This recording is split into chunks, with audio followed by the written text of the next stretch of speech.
បាទជំរាបសួរពុកម៉ែបងប្អូនទាំងអស់ក្នុងបណ្ដាញសង្គមទាំងអស់គ្នាជាទីរាប់អាននេះជាសកម្មភាពដែលយើងបានដើរទស្សនានៅបរិវេណបរមរាជវាំងបងប្អូននេះជាបរិវេណខាងក្រៅពីខាងមុខព្រះរាជវាំងណាបងប្អូនបាទសកម្មភាពនៅក្នុងវីដេអូនេះទាំងមូលគឺយើងបានផ្ដិតយកកាលពីថ្ងៃទី7ខែមករាឆ្នាំ2026បងប្អូនពួកយើងបាននាំគ្នាដើរទស្សនាក្នុងបរមរាជវាំងទាំងមូលក៏ប៉ុន្តែ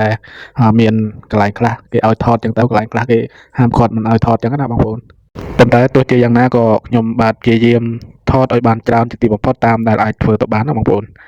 បាទមុននឹងយើងចូលទៅទស្សនាទស្សនវិជ្ជានៅខាងក្នុងយើងក៏ទស្សនាទស្សនវិជ្ជានៅខាងក្រៅមុនសិនណាបងប្អូនបាទនេះគឺជាទស្សនវិជ្ជានៅខាងមុខវាំងបងប្អូនគឺមានសត្វព្រាបសត្វអីច្រើនហើយមានភ្ញៀវទេសចរជាតិនិងអន្តរជាតិច្រើនហើយយើងក៏បានទិញចំណីដើម្បីឲ្យព្រាបគាត់ញ៉ាំជាមុនសិន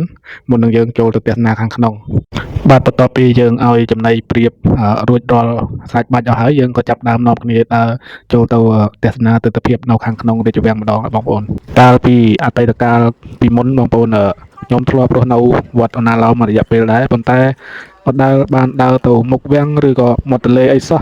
ប៉ុន្តែនៅពេលដែលមករស់នៅទឹកដីបាត់ដំបងបងប្អូនសម័យ Facebook នោះគេបង្ហោះមុខវាំងឃើញឲ្យចំណីព្រាបចំណីសត្វអីហើរប្រងព្រាបដូចមានអារម្មណ៍សប្បាយរីករាយមិនដឹងគិតក្នុងចិត្តថាអញមិនដឹងពេលណាបានឃើញគេទេចឹងបានពាក្យចាស់លោកពោលថាអ្នកនៅចិត្តមាត់ទឹកអត់មានទឹកក្នុងពាងហើយអ្នកនៅចិត្តព្រៃអត់មានអុសក្រោមផ្ទះបងប្អូន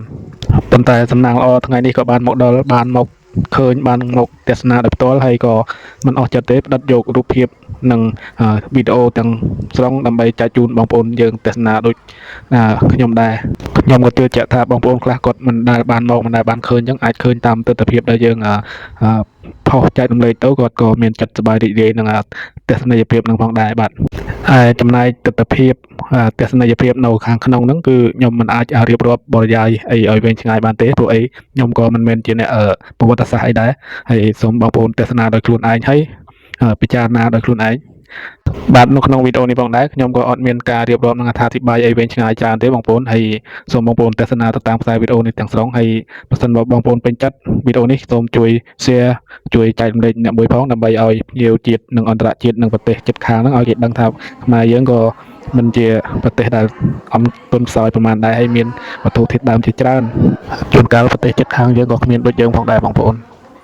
បាទវីដេអូនេះក៏អត់មានអីរៀបរាប់ឲ្យវែងឆ្ងាយតទៅមុខទៀតទេបាទសូមអរគុណបងប្អូនដែលចូលរួមគ្រប់គ្រងតាមដានទស្សនាវីដេអូមួយនេះហើយសង្ឃឹមថាបងប្អូននឹងពេញចិត្ត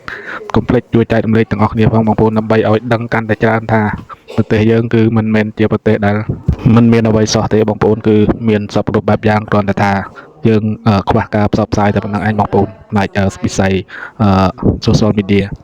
បាទជាចុងក្រោយនៃវីដេអូក៏សូមថ្លែងអរគុណដល់អ្នកគ្រប់គ្រងនៅរាល់វីដេអូរបស់ខ្ញុំបាទទាំងអស់តាំងពីដើមរហូតមកហើយក៏សង្ឃឹមថាបងប្អូននឹងបន្តគ្រប់គ្រងទៅមុខទៀតដើម្បីជាកម្លាំងចិត្តក្នុងការផលិតវីដេអូថ្មីជាបន្តទៀតបាទសូមអរគុណបងប្អូនទាំងអស់ហើយមុននឹងបញ្ចប់នៅវីដេអូនេះក៏សូមខន្តីអភ័យទោសចំពោះបងប្អូនដែលតែងតែគ្រប់គ្រងនិងតាមដានទស្សនារាល់វីដេអូរបស់ខ្ញុំបាទទាំងអស់ហើយរាល់កំហុសខុសឆ្គងពាក្យអត្ថាធិប្បាយបរិយាយទៅមិនសមមិនគួរត្រង់កន្លែងណាក៏សូមខន្តីអភ័យទោសផងបាទក៏សូមអរគុណនិងសូមគោរពលាសង្ឃឹមថានឹងជួបគ្នានៅវីដេអូក្រោយៗជាបន្តទៀត